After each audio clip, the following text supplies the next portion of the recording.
Good morning, everybody. Welcome to the New Jersey Morning Show. I'm Cara Di Falco. And I'm Lisa Marie Falbo. Lisa, another Friday, another week in the books here in New Jersey, and more snow. It's the same story every week. Although this morning, I saw on the news this morning a light at the end of the tunnel. And we'll talk to Vavetta about that. Yes, there might be a 50-degree day in our very near future. Oh, I think I heard about that. Yes, I did. Yes, I did. How are we doing on baby watch over there? Still watching. Nothing's happening yet. I mean, I'm 11 days away from the due date. So that's why I'm here today. I'm just working right until the end because what else do I have to do? Hopefully she makes her appearance on that nice warm day, so it's not too much for you to worry about. Yes. Yeah, I don't want to shovel my way to the hospital. Yeah, no, absolutely not. Well, guys, we have a great show ready for you on this Friday morning. We're going to be talking to an Ocean County Assemblyman about his plan to market the state of New Jersey and bring in some tourists. And I am so excited. My dear friend, Chef Jesse Jones, is going to join us a little bit later. He is making his crispy bacon cornbread. You know the man always brings the pow when he comes to cook. Can't wait for that. I just wish we had some of the cornbread in-house. I know. We can try it with him. That's the pregnancy talking.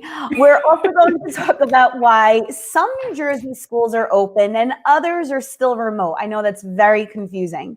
Laura Jones is here to help us break it all down. And in a few minutes, we're going to meet the man who makes these amazing snow sculptures. We talked about it on last week's show, so I'm really excited to meet the man behind all of that creativity. Absolutely. But first, let's bring in meteorologist Mike Favetta to talk about what everyone's talking. Mike is probably so sick of talking about it because he lives that freelance life. You do weather for a number of different stations around the tri-state area, and I think around the country even, don't you? And Lisa Marie, good morning. You know, you woke up this morning, saw more snow. You sick of winter yet? Are we ready for spring? So over it. Well, supposedly we're getting spring in a few days, right? We are, but there are more snowstorms lined up after that. So it's like a false hope of just a little bit of sun, a little bit of clear sky, maybe some warm days, and then boom, right back to snow. Just a brief reprieve then. Yeah, exactly. Just a brief reprieve. This is a look of where it's snowing right now. Northeastern corner of New Jersey, you see those shades of blue, and that means it's snowing right now. So you have up toward Paramus and Hackensack, this whole area right down through the northeastern corner of New Jersey, East Orange, Union, Parsippany. That whole section is where it's still snowing at this hour, and it will likely stay that way for the next several hours, especially with a little bit of ice that follows behind it. So you see toward the southern portion of New Jersey, most of that down by Atlantic City is rain right now. However, there's another round of ice that's moving in, and that's that pink that's working in through Trenton and going through Middlesex County over the next few hours. So that is going to be another round of snow that takes over briefly. Let's go to our graphics for today because all of this ice means that there are some winter weather advisories around, and that's for the entire state until 7 o'clock this evening. You notice today's high is only 33 degrees, so yes, it's certainly cold enough for that ice to linger, and then we cool off down to the 20s later on tonight. Coming up in a bit, we'll show you the 7-day forecast. We have another round of snow and ice potential as soon as Monday, and then it gets a little warm. But remember, the month is not over yet. Winter's not over yet. There could be some more days ahead where we talk about some more snow. So we'll give you those details coming up in just a few minutes. Mike, you poor thing. Have an espresso, please. He was up till 4 a.m., so he needs a little jolt. He does, absolutely. Mike, thank you so much. Well, Lisa Marie, last week we told folks about Robert Schott. He's the Cranford man who's been making these incredible snow sculptures in his front lawn. The latest was a 14-foot snow sculpture of the Lincoln Memorial. Robert joining us now live. Good morning, Robert.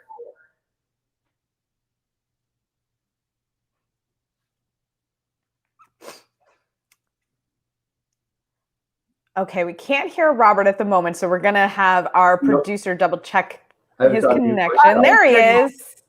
Sorry about that. That's quite all right. Good morning. How are you? I'm well. I'm recovered. Robert, tell us about these sculptures. What inspired this? I've been building these since, I guess, high school. And there was a long period where I didn't build any, but I built them in high school and in college. And then about 20 years went by. And then when I started having kids, I started building them out in my front lawn here in Cranford. Every time we got a snow, in fact, it got pretty ridiculous. It was, I don't know, in 1996, we had 15 storms, and I was out there for 7 of them building snow sculptures. My interest and skills actually have evolved over that time, which led to today with Abraham Lincoln. Oh, there's some other pictures.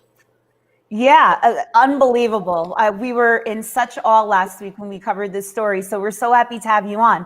With this latest round of snow, did you build anything? I kind of get like one shot at it each year now. I have other things I have to do. That one, the Abraham Lincoln was, it was all week that I spent building it, and it's a lot of time, a lot of energy, and it's actually very physical. So I get pretty wiped out from that lifting. I estimated this one was about 12,000 pounds of snow. I had the advantage of using a snowblower to fill that wooden form that you see on the picture now. That helped a lot. In the past, it was always just heavy lifting. Then I had a crew helping me get some snow up high, but when it gets to the very top, it went up 14 feet. I'm climbing up a ladder with, shovels full of snow to get up to the very top of it. So I probably went up and down the ladder 100 times just bringing snow up. Oh man. I don't think people realize what a physical feat it is to do this. Robert, what do your neighbors think? They love it. The kids come out. In other times, it's been frustrating because I actually formed a Facebook group to announce that I'm out there, and then families and kids can come over and help. And I've got a lot of, maybe 3 or 4 families will see the message and they'll come over and help me. But this time I really couldn't do that with the pandemic. I didn't want to, bring big crowds over. So it did kind of spoil a little bit of that fun. But, I had, when we bought our house, there was 10 criteria. One of them was a quiet street. And we got everything else except the quiet street, which I was kind of in the back of my mind, yay, because I love that I could do these and have a busy street where everybody can see them. So when I'm out there, there's horn honking and cheers and what's it going to be? And yeah, we love it. We love you. I kind of look at it as the day that everybody likes me in the midst of the rest of the year. So I think that's not quite true, but it's really, really thrilling to have that motivation from the neighborhood. Do you have a favorite sculpture? Well, I'll call this one for what impact it had from a design and from emotional appeal to it. After that, my favorite was the convertible Mini Cooper. It was full size. I put 2 characters in the front that I consider Thelma and Louise. The car is actually on a slight ramp as though it was going over the cliff, and I put working headlights in it. That one sadly only lasted for a couple days. I built it on Christmas Eve and Christmas Day. And that Christmas, we had a rain and a fog storm that came in.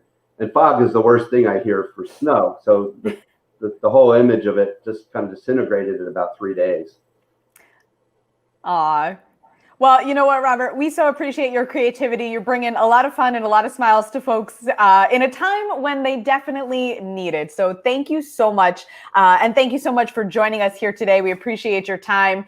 Keep up that creativity. We hear you got more snow coming on the way, so you might get another crack at it this year. What I might do is sometimes I do conversions. I'll take the pile that's there and turn it into something else. So stand by. We for sure will. Thank you, Robert. Have a great weekend. Bye. Thank you very much. Bye-bye. All right, Lisa Marie. So, we've, as Italian women, we got some macho men in our life. I know my dad is pretty stubborn and manly, but there's this new Fairleigh Dickinson University poll that finds that those macho guys may actually be at higher risk of being infected for COVID-19. That's because the poll says men who consider themselves completely masculine are more likely to believe that they are tougher than others. And one way to be tough or to show off your toughness is to not wear a mask. So guys, when you're told to man up, you might want to think twice, because apparently that just is actually putting you at a higher risk. That is hysterical. What a poll. And what a finding. And I kind of think that's true. Oh, I'm sure. Yeah. If nothing else, or even just forgetful. I know even, my mom's always chasing my dad out the house, waving him out, go, put this on. I know. Well, it's hard. I think we're all just sick of it, at this point as well. So I don't know if it's a show of toughness than just being totally fatigued too. Fatigued. Yeah. I think that's probably at this point more of it than anything else. Well, and Governor Murphy, not quite sick of it yet. He emerged from quarantine this week after a family member tested positive for COVID. He was wearing not one, but 2 masks. I'm going to take this off only because I'm afraid particularly with 2 masks, I'm not going to be understood. By the way, that's the new norm, unfortunately, that we got to live with. It won't be forever, but a double mask is the strong advice. I heard about this again this morning, because in New York, in the court systems, they're requiring that now. And where does it go from here? 3 masks, 4 masks? I don't know if the 2 are necessary. We might have to have a scientist or someone to come on and break that down for us, because that's a little restricting. I was going to say, it does seem a bit extreme for sure. I think the only thought that I had is because I was noticing more and more public officials doing that, where they have what seems to be either the KN95 or just even a paper mask underneath a fabric mask. And I was thinking to myself, maybe they're finding that the fabric masks, the stylish ones, are more stylish than they are protective per se. And so now they're telling people, listen, you can wear the attractive one over your more protective one. I don't know. I don't know how that works. We will have to try to get somebody on maybe next week to kind of talk about, what is the purpose of double masking and if it actually helps anybody. But the masks are here to stay. Unfortunately, I think we're going to, there's nothing, that's going to take them away anytime soon. No. So let's bring in Laura Jones to talk about New Jersey schools, because it's so confusing. Some districts are open, some are closed. A lot of New Jersey schools have been remote or hybrid for most of the school year, and it's just a big mystery as to the rhyme or reason why this is. So here to break it down for us is longtime New Jersey political reporter Laura Jones. How you doing, Laura? I'm well. So good to see you both. Yes, same here. So let's jump right in. Laura, why are some schools open and some schools still on hybrid? Right. Well, New Jersey is a home rule state, meaning a lot of the decisions, specifically education, they're made at the local level. They're not making that at the state level. There are state guidelines, but the State Department of Education isn't coming in and saying all schools must be virtual, all must be hybrid. They're not. So this is happening at the local level. And at the local level, what works in one community may not work in another community. For example, urban areas. A lot of these schools were crowded to begin with, and they were bursting at the seams. So in order to accommodate students spaced out, and also to take into account transportation, because buses can't run fully loaded the way they were before. So in order to do that, you need more bus routes, you need more space. And some of the schools don't have the space. They don't have the money. They don't have the resources to be able to get their students in. Other school districts, if they're smaller, there's not a one size fits all, which may be in some situations good for some districts, but it's certainly very frustrating. When you have private schools, they have a lot more latitude. They can change they can put plexiglass up. They can change the schedule. They can change the configuration of a classroom. Public schools, there's a lot more red tape that you have to go through, and a lot of layers that you have to kind of peel back in order to open a building. So that's why some districts are in person, some are a hybrid. I think last I checked, there are less than 100 public schools in person, and we have over 600 districts in the state of New Jersey. Less than 100 are full-time in person. Wow. Laura, I know that this has become, overwhelmingly frustrating for parents. I know I have friends who, if your kids are a little bit older, they're, they're kind of getting wise to the whole virtual class thing. Oh, teacher gave me an hour off, and they're, off in the living room. And if you can't be right there chasing them down, it's very frustrating. And I think I know here in my hometown of Montclair, it's definitely causing some friction between parents and administrators. Right. I actually was looking up something online and saw a new phrase. I think it was Zoom truancy. Right, you're Zoom truant. I'm like, oh, I haven't heard Zoom truancy. Right, so students might show up, but are they paying attention? That's hard to say. And you have parents who are really, really upset, and they're advocating for their children. And sometimes, what parents are doing is what is right for them, what's best for their family. So sometimes it will, kind of conflict or butt heads with a school district, and that's what we saw in Middlesex County. And it was a story that got picked up and went national, and even I saw it on an international platform. It was a group of parents who have been very vocal about, we want our kids back in school. Middlesex County, the assistant superintendent fired back at a mom by using a picture of her and her kids that was lifted from social media and said, well, this is the reason why we can't go back, or one of the reasons why we can't go back. Now, whether or not that is accurate about, because there was a mother with 3 other women, they didn't have their masks on, and there were kids outside sledding. And, parents were upset because they're thinking, are you kidding me? You lift something off social media and to, say that this is why we're not. And that blew up. And I think there have been apologies that have been made, but there's definitely tension. But, you kind of take a step back, and where are we as a society where we're shaming parents for taking their kid outside to sled or taking a picture with your friends? I take my mask off to take a picture. None of us are perfect. And when we're in this gotcha society for gotcha, you're not wearing your mask. Gotcha, you have more than, 4 people in a photo. You get really paranoid and you start thinking, well, I'm just going to shut down.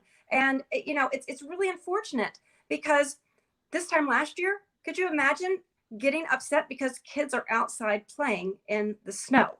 Again, we want to be safe and we want to, take we want to take COVID seriously. But, it is very disheartening to see the dialogue. And one other thing to add is our kids are watching how we conduct ourselves. How are we advocating for our kids? How are we saying, well, we want our schools opened? How are the teachers responding? How are administrators watching? How are administrators responding? We're all human. We've all fired off an email. Oh man, I shouldn't have done that. Because I feel Laura. on both sides. Yeah. Laura, I just want to play devil's advocate real fast here, but before we finish up, I'm just thinking, in terms of pulling stuff off of social media or and not to do it in an accusatory way, but I do think there is a concern to say, well, if one person's family is not being careful, is not being cautious, and now we're letting those children into a building with other people's children who are following the rules, who are taking every precaution, and this thing travels, are we putting our families at risk, our children at risk?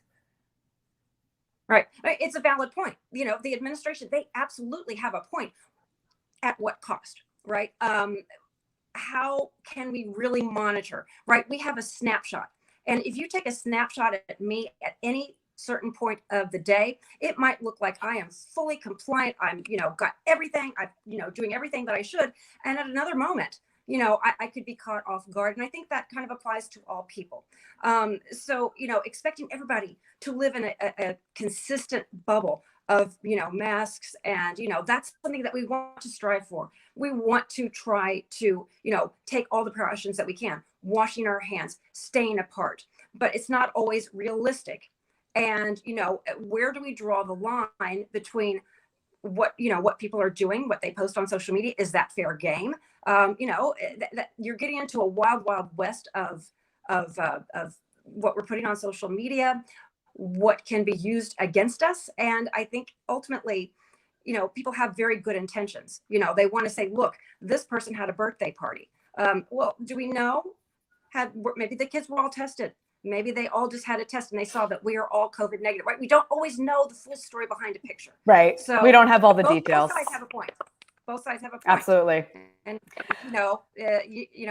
you don't want to be on the receiving end of when you're out there, yourself saying, well, I'm doing this, I'm trying to do that.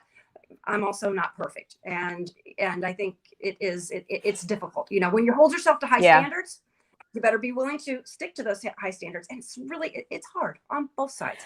Teachers are human. We're all humans. Unfortunately, we just have no playbook for this one. No playbook just yet. Laura Jones, political reporter for the state of New Jersey. Thank you so much for joining us this morning. We appreciate your time. You have a great weekend. You too.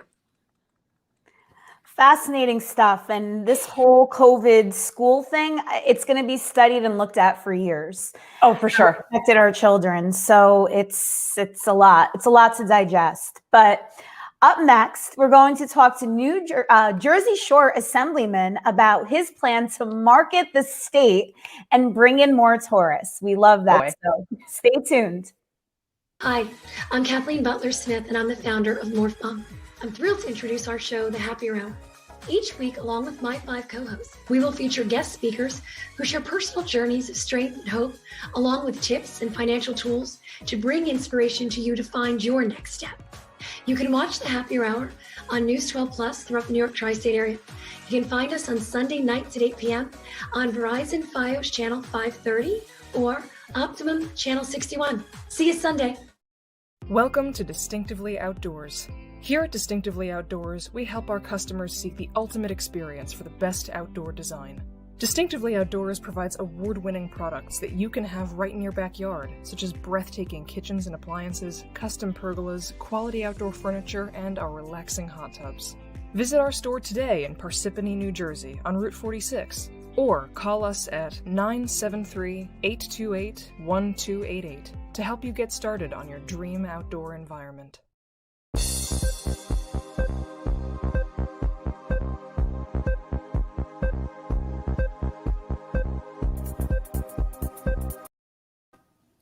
Welcome back to the New Jersey Morning Show. And Lisa Marie, the talk of the town is really the snow, the ongoing snow. There's more snow coming. It's never going to leave. It feels never ending. Meteorologist Mike Favetta has the worst snow fatigue of all of us, as he has been talking about it incessantly. The poor man was up till 4 a.m. and we woke him up again to join us and do this. No, Mike, what you got for us? For you, because there's not only another round of snow coming, but this will easily add to the monthly total. Because Cara and Lisa Marie, we've already hit the top 5 snowiest Februarys in New Jersey. Oof. So we're creeping closer to the top, top 3. I don't know that's a spot I want to hold. But yet, here we are. Here we are. Yet here we are. Going. There will be a little more snow this afternoon, however. We're not quite done with the snow for today. So you saw that little band I showed you before work through the northeastern corner of New Jersey. Well, if you go to the maps, this is what's expected for this afternoon. Another quick hit of a little bit of light snow because the storm will be offshore later on today. So the storm is out here. It's going to move eastward just like every nor'easter we've had, except this one is very weak and it moves quickly. So that will give us a light round of snow going through the later part of today for the south and eastern corner of New Jersey. So that's some good news. At least we don't see much more in the northern half of New Jersey, but the folks down south likely have another round of light snow through this evening, which is why that winter weather advisory goes until later on today. Then we have our next round, which comes in later on throughout the overnight, and that is going into Monday. So here is Monday's system, and you can start to see here through the course of the morning into the afternoon, you have the shade of blue, which we know so well is going to be the snow. That basically follows every single storm we've had in the northern portion of New Jersey following the turnpike. That's where the snow would be to the north and west of the turnpike. Down to the south and east of the turnpike and along the shore, that's where we'd have some rain. So snow totals, I think, for Monday will likely start off in the afternoon hours, and they will be light. They will not be very impressive. In fact, the latest totals are likely going to be less than 2 or 3 inches across the northern portion of New Jersey, and obviously where there's rain or mixing, little snow accumulation there. So let's go to the 7-day forecast, and we'll show you when to expect the worst of this weather, because after a sunny weekend, it looks really pretty this upcoming weekend. Lots of clear sky, lots of sunny weather. The next few days will actually bring us the threat of more snow. So while Lisa Marie and Cara, you were mentioning, yes, we get to near 50 by next week, and that will feel fantastic. Can't put away the shovels or the salt or the ice picks just yet, because a lot of people's cars were glazed in a thin sheet of ice all across most of New Jersey early this morning. You know who I blame for all of this? I know last week I was saying you, Mike, because since you joined the show, it's just been like one storm after the other. But I think I alluded to this too. So my husband was very excited. He got the first ever snowblower in his life, and he was so excited to use it and like waiting for the big storm. And then clearly that investment has paid off tenfold. So Absolutely. I told him yesterday, I'm like, just return that thing because it's brought like there is a hot market for snowblowers. Yeah, there is. Because my father broke his and couldn't find one for a 100-mile radius. So wow. Yeah. So you could probably make a buck on that if you don't want one. Seriously, I think we'll take it. Yeah, it's got like magical powers or something. So no. Get it away from this house. Yeah, I'll tell you what, the guys who do the salting and the plowing, they're making a pretty penny this year. Yeah, that's the investment to make. One of those trucks. We should have started a landscaping business. That's what we should have done. Exactly. Meteorologist Mike Favetta, go take a quick nap. We'll see you in a little bit. All right, Lise, coming up, we're talking about a couple different things. We're going to be talking about Guy Fieri opening some new restaurants here in the state. And we're also talking about the most sinful states in the nation. And of course, Jersey's among them. We'll be right back. Hi, I'm Debbie Peterson, founder of the Wellness Gala.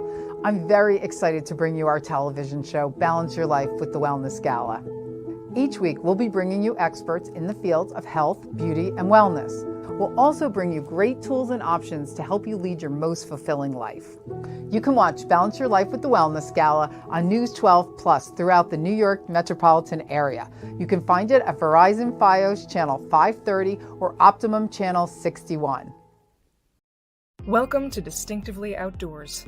Here at Distinctively Outdoors, we help our customers seek the ultimate experience for the best outdoor design. Distinctively Outdoors provides award-winning products that you can have right in your backyard, such as breathtaking kitchens and appliances, custom pergolas, quality outdoor furniture, and our relaxing hot tubs. Visit our store today in Parsippany, New Jersey, on Route 46, or call us at 973-828-1288 to help you get started on your dream outdoor environment.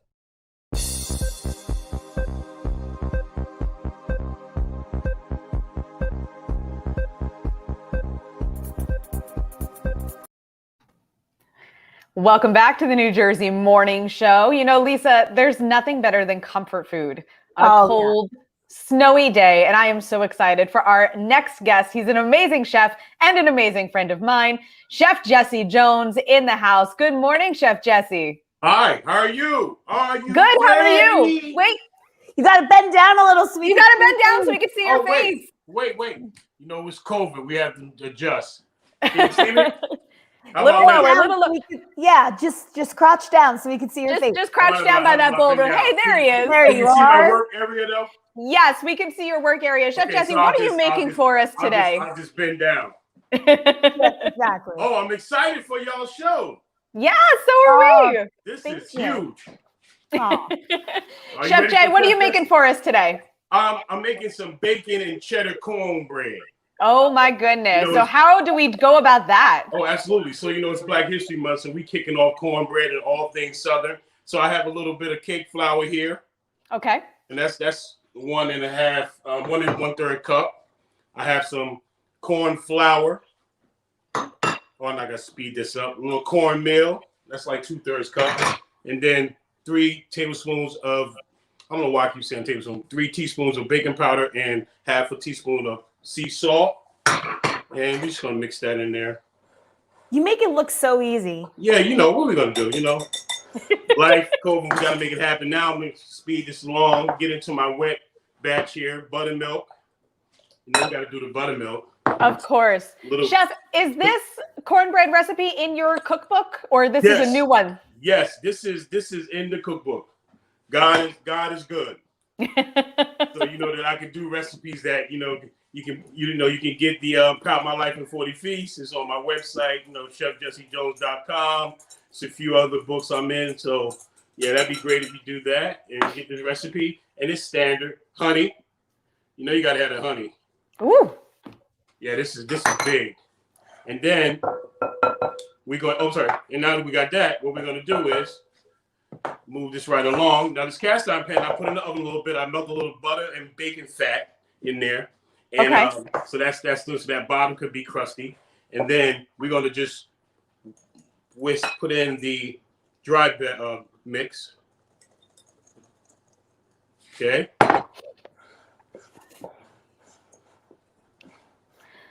Oh, I think I need to make this. You have to make this. Okay, we're gonna mix this. You don't want to overwork the cornbread, so it'll be tough on you. So just to get it incorporated in there. And you see how good I'm learning from Cara's show. She's teaching me too. So now that's all mixed in. Okay, so that's our mix. In here I have bacon fat and butter. I like to put that at the end so the butter can kind of be cascaded into the whole cornbread. Oh my goodness. Okay, so now when I get a little bit, then we go in with the pow. Passion, opportunity, and work, and then all this cheddar. This is all. So we're gonna get this. This is where you start to fold and you start get that tender love. Yeah. Oh baby, see that? Woo! Then you put that in that cast iron like that. Get all that. We got a budget. Got to get it all in there. Yeah. Then you get this around, and then you clean up your mess a little. You stop it down. This goes in the oven, and here is the finish. And now that is how passion, opportunity, and work. Let's take Chef Jay, wait, bend down all the way. I gotta see the face for the bite. Oh man. Lord. I don't know if anybody else can hear my stomach rumbling, but I haven't eaten breakfast yet. Oh. And Chef Jay happens to be a neighbor, so I'm pretty sure I'm coming to your house in about 30 more minutes. Come on, baby. Come on and get it. This is scrambled eggs and corn and bacon. Chef, as you talk to us. Chef, come here. I'm sorry? Put your elbows on the counter. Let me see. Yeah, we want to see your face. There he is. Oh, I like this shot. I like this shot as well. Yeah, this is better now because now I can see your face. Yeah, well, thank you. I wish I had somebody to help me adjust it so you can see. But with this COVID, we're all doing the best we can. I know. It's hard to be a one-man band for sure. You know what? But I gotta keep doing it. I gotta keep pushing. Absolutely. Hey, Chef Jesse, where can folks find you online? I'm on Facebook. I'm on Instagram. It's Chef_Jesse JS1 on Instagram. Facebook is Jesse Chef Jones on Facebook. Check my website out, chefjessejones.com. Send me a message. Let me know if you saw the show. What you think? I love feedback. I love questions, and hopefully, when COVID's over, I can get back to traveling and do Cara's tour to Italy. Yes. We'll have to see the world again. Yes, for sure. And buy my book, Pout My Life in 40 Yes, I was going to say I have mine here. I have mine here. It's also it's on your website. It's available on Amazon. I think it's on my website as well. So folks can log on, buy the book. Chef Jesse's crispy bacon cornbread is in there as well. Pout My Life in 40 Feasts, Chef Jesse Jones. Thank you so much for joining us this morning. I'm not kidding. Save me a slice. I'm coming over in a little bit. I'm serious. I'm not playing. Come and get it. Chef Jay, thank you so much. It looks amazing. Bye, y'all. Thanks. Have a great weekend. We'll talk to you soon. Bye-bye. I mean, I didn't know the cheddar cheese was going to be thrown into that too. So I forgot about the cheddar. Oh my God. Imagine if you had like little sour cream to like dunk that into. I mean, now my mind is just going. I was going to say, hey, pregnancy cravings. She's like, what else can I put with this? Exactly. Nutella? No, I'm kidding. That's a little weird. So Cara, I don't think I need to ask you this, but you're a Guy Fieri fan, right? Yes, I do know of the man for sure. Yeah, okay. He does some good stuff. Well, if you are a fan, good news. The celebrity chef is opening hundreds of new Flavortown kitchens across the country, including 4 here in New Jersey. According to Yahoo, they're ghost kitchens. That means they're delivery only and are operating out of existing restaurants. That's very cool. It's a pretty good idea, but technically not a diner, drive-in, or a dive. And early reviews say the food is good. The new Flavortown kitchens are in Cherry Hill, Marlton, and Sicklerville.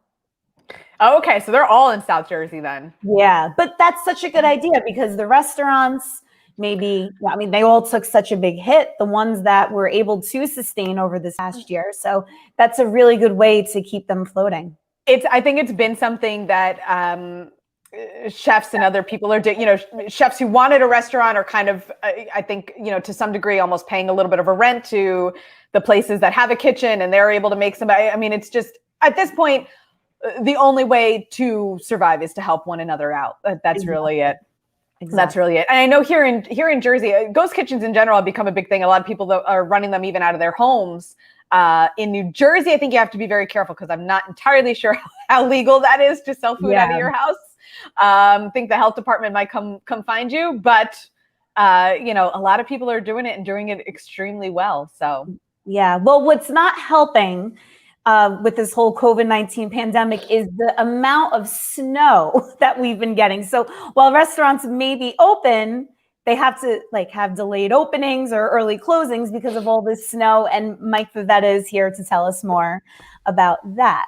How you doing, Mike?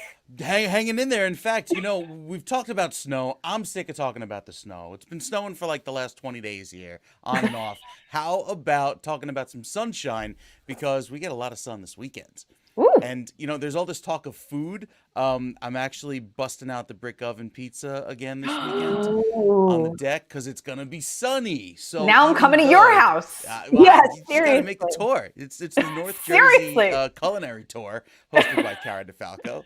Maybe you'll stop by, Lisa Marie. That's the next show on NJ On Air. No, you know what? Cara knows. I know how to cook, but when I've done cooking demos with her, I'm the biggest klutz. So no, but my father in his backyard has the brick oven too. Yeah, so we and can have it's going to be off. It's going to be great weather to do it. The trouble is, I have to make the dough obviously tomorrow. To let it sit overnight. You do the traditional Napolitana pizza verace, but. The trouble is this, the mixer, how you have to clean the KitchenAid mixer after it starts squeaking, and there's YouTube videos and tutorials how to do it. Broke the mixer apart. It's in 100 pieces, but I haven't had the chance to put it back together because it's been snowing nonstop for the last 3 weeks. So there's this order of operations that need to occur for this pizza to happen. So we'll get there. Get there. I don't know, Mike. Mercury retrograde. I was telling everyone in the chat, I think it's over on the 22nd. So we're almost through. Almost there. Well, here we go. We start off with some clouds for the rest of the morning. And really, this goes into the afternoon. All these clouds you see here will be gone, however, by tonight. In fact, we'll go to the bigger picture, and you can already see the clear sky that's working in toward the west. And it's that clear sky that will bring us lots of sunshine tomorrow. So let's go to the weekend graphics. It's got every town with Saturdays and Sundays forecast, and that graphic will show clear sunshine straight through this upcoming weekend. Morristown, you've got highs that will hold around freezing, but if you're sitting by your outdoor fire pit or your brick oven pizza in mine and Cara's or Lisa Marie's father's case, there's going to be some very pleasant weather to enjoy with the sunshine, despite the fact it's cold. Warmest location, obviously, the further you head south will be warmer, like toward Atlantic City, 37 degrees, but stellar sun both days. It'll do a little bit to melt a lot of the ice that's occurred. It's probably not going to melt much of the snow because Cara and Lisa Marie, like we've been mentioning, we get another round of snow later on Monday into Monday afternoon, and that will likely just add to the totals for your month of February. Now, by Tuesday and Wednesday, I think the highs will definitely allow for more melting. And usually when we get to this point of the month of February, we get toward the end of the month, have lots of sunshine, the sun's a little bit stronger, and temperatures hold in the upper 40s. We can actually melt about 1 to 2 inches of snow per day if it's full sunshine all day long. So that's some really good news that we'll start to see these giant snow piles that look like mini Mount Everests in the parking lots of the shopping centers at least start to whittle their way down and start to bring back spring, because it's been a while since we've seen a tulip in the ground. And I think we'll start to see those at least come March. Hey, I think Baby Day could be Thursday. I think that's a nice day for Baby Day. 47 degrees, 50 degrees. Beautiful day for Baby Day. Right? February 25th. Mark it. You let her know. Meteorologist Mike Favetta, thank you so much once again. Poor thing. He's so tired. I feel terrible. I know.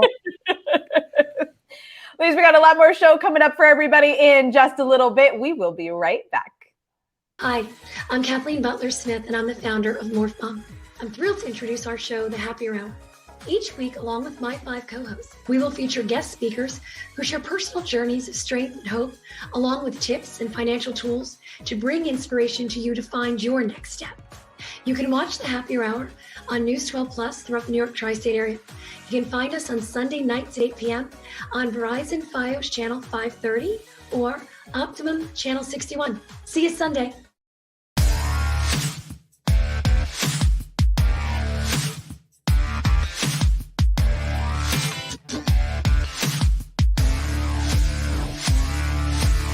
Swing the hips. Oh boy, they weren't kidding. Whew. You're looking for a gold crown? Sure. So you say you're helping people through. How are you doing that?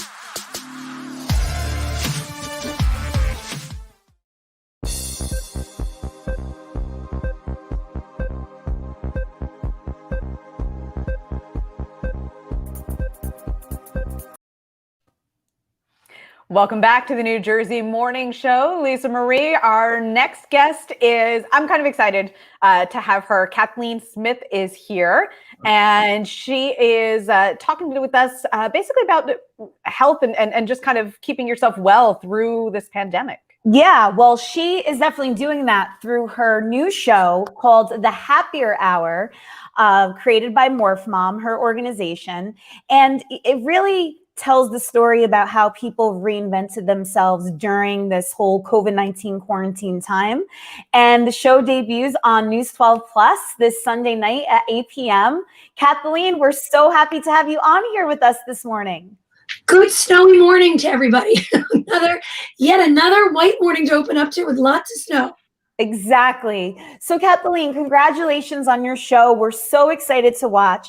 The cool thing about it is that it's produced all on Zoom, you and your 5 co-hosts, and you get, big time national guests that, talk about a plethora of things. So enlighten us. What is your show about? So, the genesis of it is my company is Morph Mom, and it began because I couldn't figure out what to do next after stopping a career in law, raising kids, and trying to figure out how to approach the next step. So rather than figure it out myself, I thought all these women around the country have done this. So I set out about 12 years ago, interviewing women all over the country to figure out how they took their next step, what was out there, how they do it, and if so, could they help others to do it as well? So we were sharing these stories through many different venues. We had a radio show and through the website and through live events.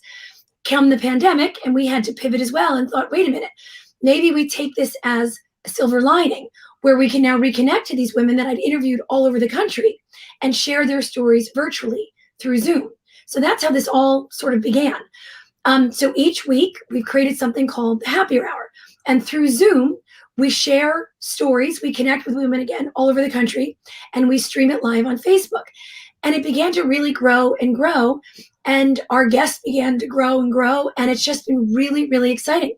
What we love about the format is it's real.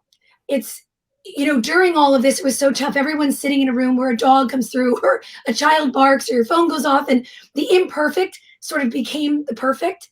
So that's how we fell in love with this format, because it kind of represents true life, what we're all going through. And nothing is great. Nothing ever works perfectly, but together we can sort of get through it. So that's why we actually love the format of this Zoom show. And now we're just so thrilled and excited to bring it to television on Sunday nights. We cannot wait. Yeah. So I love too how each of your co-hosts brings something different to the table. Can you take us through who are these co-hosts and what is it that they talk about? Yes. So we begin the show with a cocktail from Stephanie Waring, who each week it could be a mocktail cocktail, but just a drink to, sort of send a cheers to our guest who's joined us.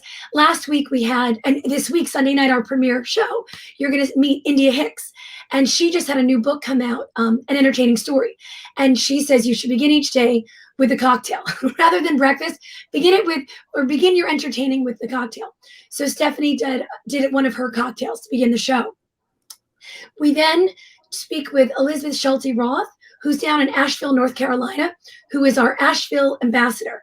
And she's amazing and just somehow finds the best tips of the tips, from TV to books to store, you name it. She knows what to do, how to get through this week, and she gives you the tips. We then go to Kathy Entwistle, who's our financial wizard. And each week we'll give you a financial tip. Sometimes it pertains to what our guest is doing. Maybe it's a 501c3, or maybe just something about getting investments. But just in general, it applies to everybody. And then we go to Dina, who's our New Jersey family, head of New Jersey Family, which we all know New Jersey Family, the most unbelievable publication in the world.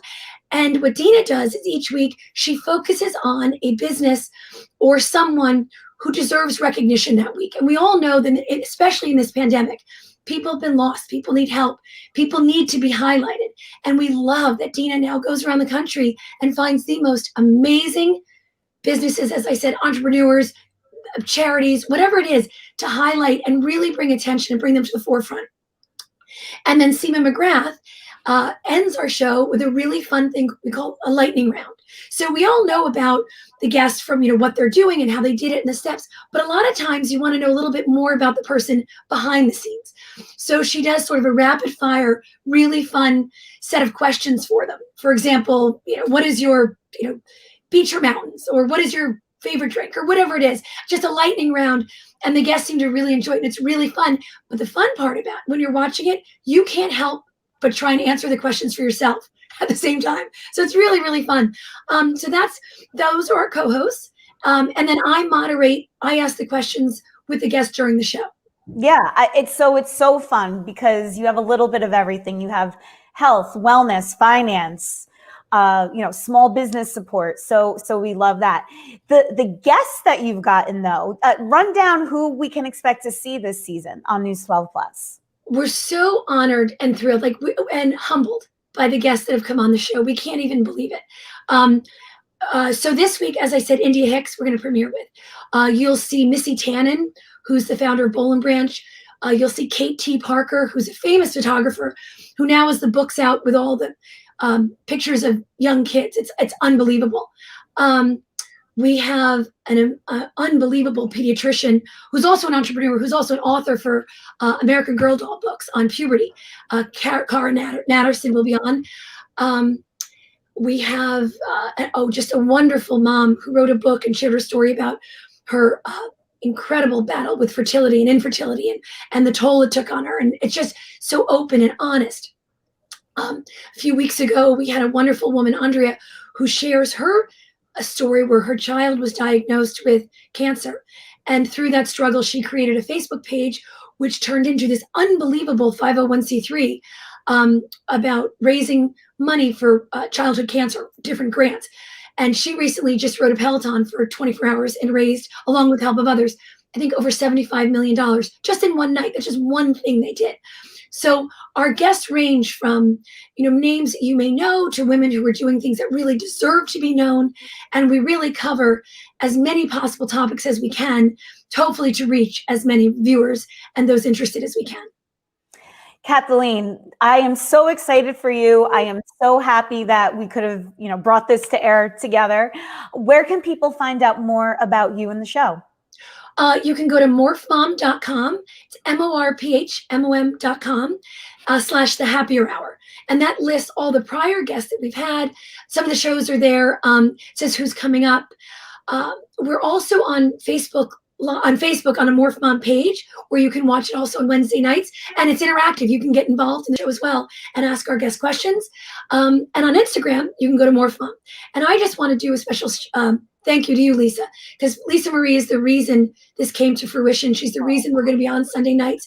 And once again, it's just indicative of why I love Morph Mom so much. It's just about women supporting women always, and never in their own interest, but always trying to help someone else. And Lisa Marie, you are nothing but an example of that and what we try to share. Your story is one that needs to be shared as well. Well, it's being written in like 11 days, like the next chapter. So we'll hold off on that a little, but I appreciate it. And likewise, Kathleen, what you are doing for the community at large is really special. So everyone, please set your DVRs for this Sunday and every Sunday at 8 p.m. on News 12 Plus. You can watch the show on Optimum 61 and Verizon Fios 530. Thanks so much, Kathleen, for joining us. We're so excited. And again, thank you for giving us the opportunity. And anyone out there, if there's a story you want to hear, a story you want to share, or you think there is something out there people need to hear, please reach out to me at morphmom.com. You can get through to me on the website and let us know, because the more stories that we can share, the more people we can help. So hopefully we'll hear from everyone. Thanks, Kathleen. See you Sunday. Thank you, Kathleen. That show sounds amazing. And that's so, like we were just saying, at this point, the only way we're getting through all of this and recovering is helping one another out. And if that's sharing stories and sharing tips, what a great platform that they've created. Yeah, definitely. So Lisa, Jersey has a lot of stereotypes, but apparently, according to Wallet Hub, we're also one of the most sinful states. So Wallet Hub, the Jersey Devil, hello, he lives here. Well, there you go. This is also true. So Wallet Hub's kind of a fun site because they do all these little surveys, and the latest is a list of the nation's most sinful states. Of course, New Jersey's near the top of the list. We're actually number 11, so we're not in the top 10. According to Wallet Hub, New Jersey has a good amount of greed, vanity, and jealousy. But the thing that makes our state so sinful is gambling, of course. We're among the top 3 states with people who have a gambling problem. And, I think we're one of the only other places that you can gamble outside of, Vegas, and Connecticut's got it. Yeah. I mean, now with the sports betting being legalized, I can only imagine the numbers, because people are sitting at home, bored. So I'm sure those problems, unfortunately. Yeah, I think are becoming exacerbated for sure. So yeah, but there you go. Another wonderful stereotype. We need to look up who's number 1. I know, I am a little bit curious. We'll have to double check that. Probably, I think the thing that's most frustrating for New Jerseyans right now is the weather. So we'll get one more check of it with meteorologist Mike Favetta, who hopefully get some sleep this weekend. I'm not sure if that's on your schedule at all. Time for sleep. First pizza, then sleep. That's how for first pizza. I know the man has his priorities. Because folks. remember, when the dough rests, Mike rests. So is that how that works? That's the philosophy. That's part of the pizza napoletana verace philosophy. I see. Yes. Well, listen. So it's snowing. It's been snowing. It's snowing again now. There's more snow coming. Please give us some good news. It's icy. There was a blaze last night. Here's the most interesting part about this forecast. From last night, it was going to be like a little in-between yesterday's 3-5 inches of snow, or if you were in Monmouth County, got up to 10 inches, to today's 1 to 2 inches, just kind of a lull. Flurries, no big deal. Yet we have the most ice of any event, and yet the Weather Service doesn't really have sort of a warning for that. They just put out that winter weather alert. So there was the ice storm, that warning that was posted for the earlier last week. Today is Friday, so earlier this week, trying to figure out what day it is sometimes. Yet that really didn't give much of any ice. And yet this morning, more than 1/10 of an inch of ice, the most we've seen all winter, and by far the most we've seen in a while. And yet that little bit of in between lift a glaze across many New Jersey roads this morning. You look at the state and we're covered from head to toe in ice. We're also covered in very cold weather. It is in the 20s right now across all of New Jersey. In fact, we'll zoom in here to northern New Jersey and we'll stay in the 20s through the rest of the morning, not anticipating any relief from this cold. You're up toward northeastern New Jersey, up in Passaic County, 26 degrees.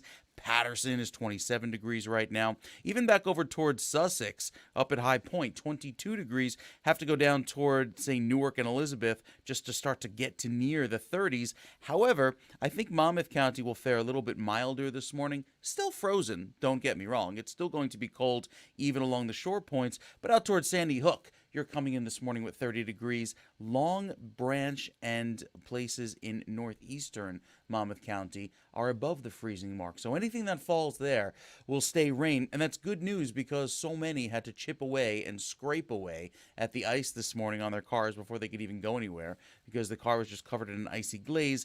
That milder weather along the shore points will help it feel a little bit better and help you melt and thaw a lot of what's frozen. Toms River has a temperature of 34 right now, but down toward Atlantic City, we're pushing 40. And this is a good sign because I think we'll likely hit the 40s once we get into the weekend. So if you want to show that 7-day forecast, there are milder days ahead and sunny days ahead, in fact, once we get through tomorrow and Sunday. Have great weather to enjoy. Not necessarily for long periods outside because it's still cold, but after another quick round of snow on Monday, that's mostly in the afternoon. Tuesday, Wednesday, and Thursday sees a nice thaw begin, and hopefully that thaw will take us into the end of next week, and we can wrap up March on a nice mild note, February, and begin March on a nice mild note. But of course, time will tell because there may be another round of ice and snow on the boards about a week from now. We don't put too much, credence into what the models are spitting out a week from now, but February can surprise us as it has just about every single event this month. And you know what? March surprises. There's been years where the snowiest month has been March. This is true. And if this pattern continues into March, then that march in like a lion, out like a lamb probably will come true again, as it does just about every season. Yeah, my grandfather always called it Pazzo Marzo, crazy March. Yeah, and and inevitably there will be multiple somebodies running around in shorts on Thursday because it's like 40 degrees in Jersey in October and everybody's bundled up. 40 degrees in New Jersey in February, March. Everyone's like, woo, windows down. The flip-flops. You'll see people walking around with flip-flops. Exactly. It's going to feel like summer though. It will after this cold. We're gonna enjoy it. Guys, what do you got planned for the weekend? I know we were talking a little bit about pizza earlier. Mike, what you got going on? Other than the pizza, I would say the toppings because, the dough is one project in itself. You have to prepare the 17 toppings with the crushed tomatoes. So that's my weekend. What is the Vavetta family favorite? It depends. I mean, the Margherita Napolitana is kind of the classic. The classic. The grand classic. Anything else like some of the ricotta in the tin. You guys know what I'm talking about. The ricotta in the tin with the little plastic on top. It looks like an ice cream cone almost. That is the favorite. Hey, supermarket ricotta is good for certain things, but when it comes to making pizza and you want that delicious creamy flavor, you go with the ricotta in the tin from the Italian specialty store. So Pistozza's in Florham Park has to be a favorite of yours. I'm there like every other week. I'm sure you are. Yeah. Cara, have you been there? Have you had a chance to stop over? I have not been out to that one. I get my ricotta in a tin from I'm going to blank on the name right now in Wayne, Corrado's. Yeah, Corrado's. Yeah, they're good. So Pistozza's is in Florham Park, and it's a New York-based place. Like started in Brooklyn, very popular in Staten Island. And now they opened up a location about a year ago, right? Year and a half ago. Before the pandemic. Before the pandemic in Florham Park. And I went for the first time. It was over Thanksgiving. And for a pregnant person, I mean, that was like Disney World. I mean, every Italian delicacy. Did Joe have to drag you out of there? Oh, yes. All the different breads and the hot bar and every cheese imaginable. Like Definitely need to have pastozas on here. All right. I think we figured out our guest for next week. Meteorologist Mike Favetta, thank you very much. I appreciate it. This is my last show for a while. Lisa's last show until baby is settled in and ready to rock and roll. So yes. Lisa Marie, thank you so much. Guys, thanks so much for watching. We will see you next week for sure. This is the New Jersey Morning Show.